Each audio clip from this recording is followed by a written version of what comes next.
Hello guys, peace of the Lord with everyone. You know, uh, I was like, always questioning like what I need to do to go to heaven if I am a Muslim.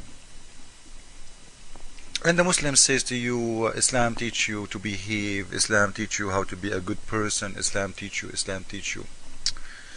I did not get it.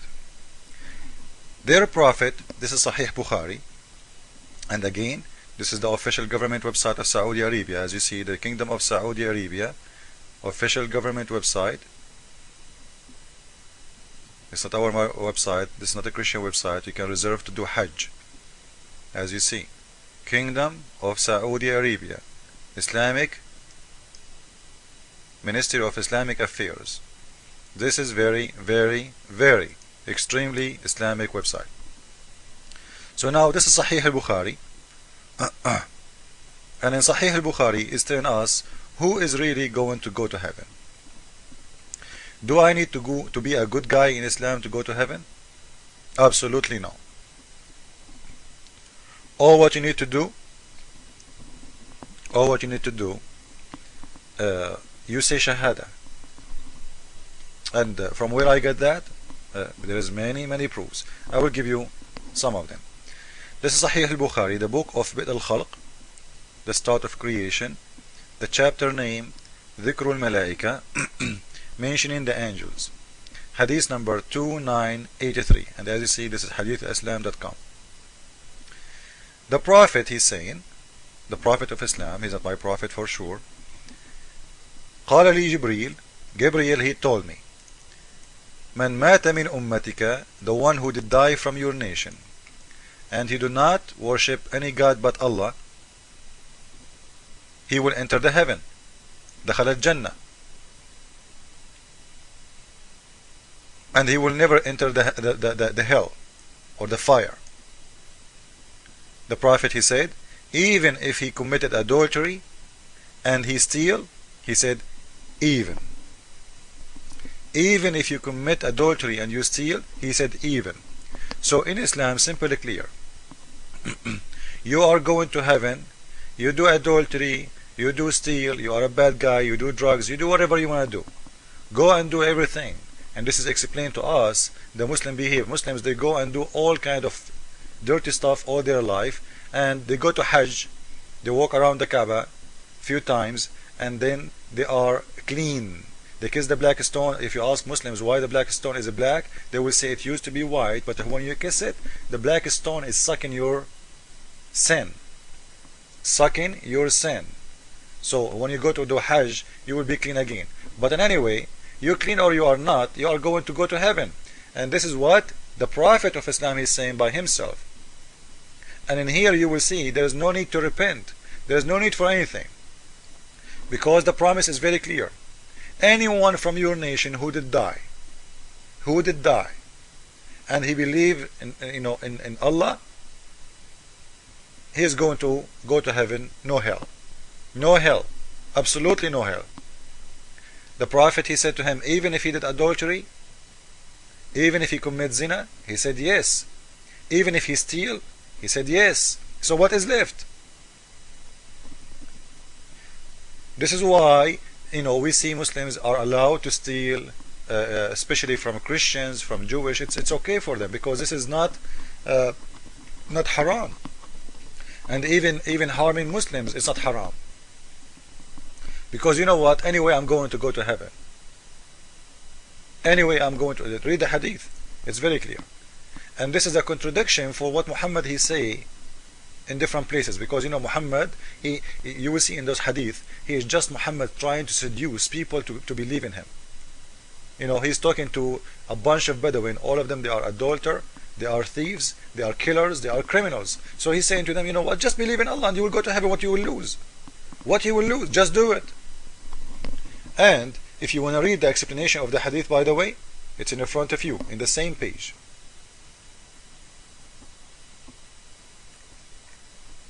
Thank you. Now this is another hadith from Sahih al-Bukhari, the same story, hadith number 5379. Because always I know Muslims, they will say, oh, this is the only hadith there is. I can give you tons of them. So Sahih al-Bukhari, the book of al-libas, the chapter name, the white clothes. The book name is the clothes, or the clothing. Hadith number 5379. The Prophet of Islam said that everyone, he will enter the heaven if he believe in Allah. Anyone from his nation, even if he commit adultery, and even if he is a thief. And he said this will happen, if Abi Darda like it or not. Abi Darda means Satan. So the Satan, when we say the Satan is making us doing sin, so what he's trying to do? If we will go to heaven anyway after we do sin, so what the idea? This will show the idea, how stupid is the whole idea of Islam. Just believe in Allah and you are going to go to heaven. So you can be, you can be a dirty man, you can do whatever you want to do, but you are going to go to heaven. What are you worried about? And this is explaining the behavior of Muslims all over the Middle East, all over in Pakistan, drugs, adultery, thefts, all kind of disgusting stuff you can see ever, and you can dream. And by the way, always they accuse the West for being adultery people and being dirty and being pigs. But the Muslims cannot keep one street clean in the Middle East. Not even one street. And adultery is legal in Islam. We will talk about it. We will show you a verse in the Quran saying that adultery is legal. Prostitution, exactly. Prostitution. But this is a different topic. Let us finish this one. This is the same hadith from what? From the book of Sahih Muslim. The book of Sahih Muslim. So, this is hadith number 138. Sahih Muslim, the book of Al-Iman, the faith. The chapter name, who did die and he don't worship any God but Allah, he will enter the heaven. This is even the chapter name. And you will see the same story saying that's وَإِنْ زَنَا وَإِنْ سَرَقْ وَإِنْ زَنَا وَإِنْ سَرَقْ. Even if he commit adultery, even if he's a thief, even if he commit adultery, even if he's a thief, he will enter the heaven. Guaranteed, don't worry about it. And you will see in here that's no need to repent. And this is the danger about this. Like, what? If he's saying, okay, if you repent, you will enter the heaven. No, he's saying it clearly. If you believe in Allah, you don't commit shirk, that's it, you are in heaven. He didn't say any one of the Muslims who did not commit shirk and he did sin, but he repent for God, he will be forgiven and enter heaven. No, he said anyone who do not commit shirk with Allah, he is going to enter the heaven, guaranteed, even if he commit adultery, even if he do sin. And this is showing us how filthy this teaching, because it's just to seduce people to join, especially people who they are filthy and bad. Join in, get in, don't worry.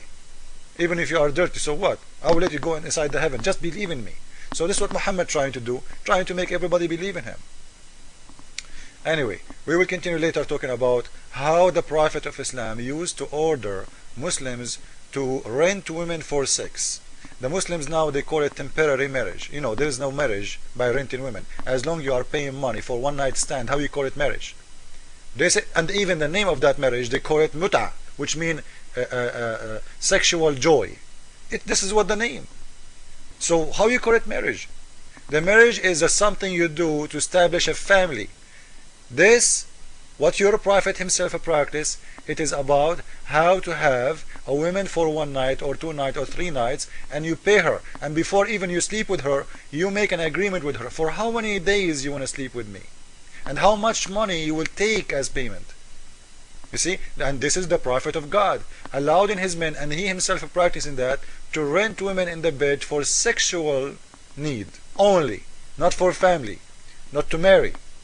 So they call it marriage, but it's absolutely not a marriage.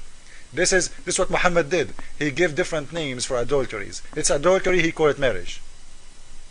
But and here, before we finish this one, as you see, even if you commit adultery, even if you are a thief, you do not need to repent in Islam. You will enter to heaven. Just believe in Muhammad, just believe in Allah, and you are inside the heaven of Allah, where you are going to have what? You will have 72 women for sex. Because the whole idea of Islam is sex. You pray, you fast, you die, you kill, you hate for Allah. And then what you will get? Sex. This is why I believe strongly that Allah is a sex God. Thank you.